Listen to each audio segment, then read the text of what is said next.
அனைவருக்கும் வணக்கம். கடகராசினியர்களுக்கு நிகழ இருக்கும் மகா சிவராத்திரி என்ன மாதிரியான நன்மைகளை எல்லாம் ஏற்படுத்தி கொடுக்க இருக்கு? குறிப்பா இந்த மகா சிவராத்திரியை பொறுத்த வரைக்கும் உலகமே வியந்து பார்க்கும் மகா சிவராத்திரியா அமைஞ்சிருக்குதுங்க. இந்த மகா சிவராத்திரியான கதை என்ன? மகா சிவராத்திரியான இன்றைய தினம் கடகராசினியர்களுக்கு என்ன மாதிரியான பலன்கள் எல்லாம் கிடைக்க இருக்குது? வழிபாட்டு முறைகள் என்ன? அது மட்டும் இல்லாம இன்றைய நாள்ல கடகராசினியர்களுக்கு கிரகங்களுடைய சஞ்சார நிலைகள் என்ன? இந்த கிரகங்களுடைய சஞ்சார நிலைகளின் காரணமாக மேலும் என்ன மாதிரியான நன்மைகள் எல்லாம் ஏற்பட இருக்கு? கிரக நிலைகளின் ரீதியாக ஏற்பட உள்ள முன்னேற்றங்கள் என்ன? இன்றைய நாள்ல கடகராசினியர்களுக்கு கிரகங்களுடைய சஞ்சார நிலைகள் என்ன என்று பார்க்கும்போது உங்களுடைய ராசிக்கு 10ஆம் இடத்தில் குரு பகவானும், 8ஆம் இடத்தில் சனி பகவானும், 9ஆம் இடத்தில் ராகுவும், 3ஆம் இடத்தில் கேதுவும், 7ஆம் இடத்தில் செவ்வாயும், 8ஆம் இடத்தில் சுக்கிரனும், 9ஆம் இடத்தில் புதனும், 8ஆம் இடத்தில் சூரியன், சந்திரன் ஆகிய 2 கிரகங்கள் இணைந்து சஞ்சரிக்கிறாங்க. இந்த கிரகங்களுடைய சஞ்சார நிலைகளின் காரணமாக மேலும் என்ன மாதிரியான நன்மைகள் எல்லாம் உங்களுடைய வாழ்வில் ஏற்பட இருக்கு? அது மட்டும் இல்லாம இந்த சிவராத்திரியை பொறுத்தவரை இந்த சிவராத்திரி என்பது இந்து நாட்காட்டியின்படி சந்திர சூரிய நாட்காட்டியின் ஒவ்வொரு மாதத்திலும் கொண்டாடப்படுது.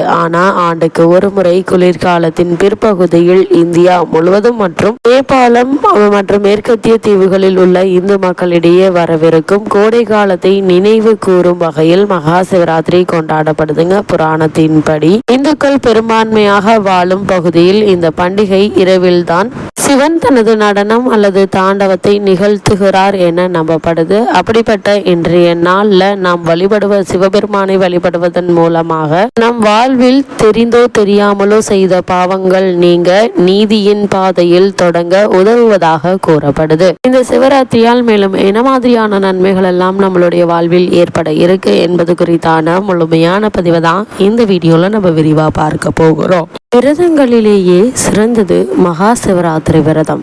விரத பண்டிதம் போன்ற நூல்கள் இதன் மகிமையை விவரிக்கின்றன. மகா சிவராத்திரி அன்று ஈசனை தரிசித்தவர், விரதம் இருந்தவர், பூஜை செய்தவர், சங்கல்பம் செய்தவர் எல்லோருக்கும் நற்கதி கிடைக்கும் என்கின்றன புராணங்கள். இந்த ஆண்டு மார்ச் மாதம் 8ஆம் தேதி வெள்ளிக்கிழமை மகா சிவராத்திரி வரவுள்ளது. அன்று இரவு 8 மணிக்கு தொடங்கி மறுநாள் காலை 6 மணி வரை 4 கால பூஜைகள் நடைபெற உள்ளன. அப்போது சிறப்பு அபிஷேகங்கள், அர்ச்சனை, ஆராதனைகள், போற்றுதல்கள் போன்ற வைபவங்கள் நடைபெறுவது வழக்கம். கூடவே 5 யோகங்கள் ஒன்று கூடும் சிறப்பு நிகழ்வும் ஜோதிட ரீதியாக நடைபெற உள்ளதாக கூறப்படுகிறது. இது 300 ஆண்டுகளுக்கு பிறகு நடக்கும் ஜோதிட அதிசயம் என்கின்றார்கள் ஆய்வாளர்கள். ஜோதிட சாஸ்திரங்களின்படி இந்த ஆண்டு மகா சிவராத்திரி அன்று சர்வார்த்தி சித்தி யோகம், சிவயோகம், ஸ்ரீரணவ யோகம், சுக்கிர பிரதோஷம், மகா சிவராத்திரி என்ற 5 சிறப்பு யோக வேளையும் கூடி வருகின்றன. இந்த மகா சிவராத்திரியில் விரதமிருந்து கண் விழித்து சிவ தியானம் செய்திட எல்லா காரியங்களிலும் வெற்றி உண்டாகும். வேலை வாய்ப்பு, தொழில் முன்னேற்றம், வியாபார விருத்தி, அதிர்ஷ்டம் மற்றும் செல்வ செழிப்பு உண்டாகும். மகா சிவராத்திரி சுக்கிரவார பிரதோஷத்தில் வருவதால் பொருளாதார சிக்கல்கள் தீர்ந்து செல்வ வளம் சேரும். இவற்றில் சர்வார்த்த சித்தி யோகம் என்றால் உங்களுடைய எல்லா விருப்பங்களையும் நிறைவேற்றி வைக்கும் யோகமாகும். இந்த யோக நாளில் ஈசனை வழிபட காரிய தடைகள் அகன்று எண்ணியவை எளிதாக நிறைவேறும். சிவயோகம் என்றால் தியானிக்கும் வேலை. இந்நாளில் செய்யப்படும் யோகம், தியானம், பிரயாணம், பிராணாயாமம், மந்திர ஜபம் ஆகியவைகளால் பன்மடங்கு பலன் கிடைக்கும். 2024ஆம் ஆண்டு நிகழ உள்ள இந்த மகா சிவராத்திரி நாளன்று முழுவதுமாக சிவயோகம் என்னும் அற்புத வேலை கூடி வருகிறது. ஸ்ரவண நட்சத்திரம் சனி பகவானுக்கு உரியது. இந்த நட்சத்திரத்தில் எந்த நல்ல காரியம் செய்தாலும் அது மங்களகரமாக முடியும். இந்த மகா சிவராத்திரி நாளில் சனி பகவானையும் அவரை வழிநடத்தும் ஈசனையும் வழிபட்டால் உங்களுடைய தொழில், வியாபாரம், பதவி உயர்வு போன்ற விஷயங்கள் திருப்தியாக அமையும். மேலும் உங்களுடைய ஜாதகத்தில் உள்ள எல்லா விதமான நவகிரக தோஷங்களும் நீங்கிவிடும். 5 யோகங்களும் ஒன்று கூடும் இந்த அபூர்வ மகா சிவராத்திரி நாளில் சிவ வழிபாடு செய்ய தவறாதீர்கள். சிவயோக வேளையில் நீங்கள் செய்யும் வழிபாடு வழிபாடு ஈசனின் பரிபூரண அருளை உங்களுக்கு பெற்றுத்தரும். உங்களுடைய வீட்டை பாதுகாப்பாக வைத்திருக்கும். உங்களுடைய வாரிசுகள் நலமோடு வாழ்வார்கள். சித்த யோகம் கூடி வருவதால் விநாயக பெருமானையும் இந்நாளில் வணங்கி வேண்டும். இதனால் தொடங்கப்படும் சுப காரியங்கள் அனைத்திலும் வெற்றி உண்டாகும்.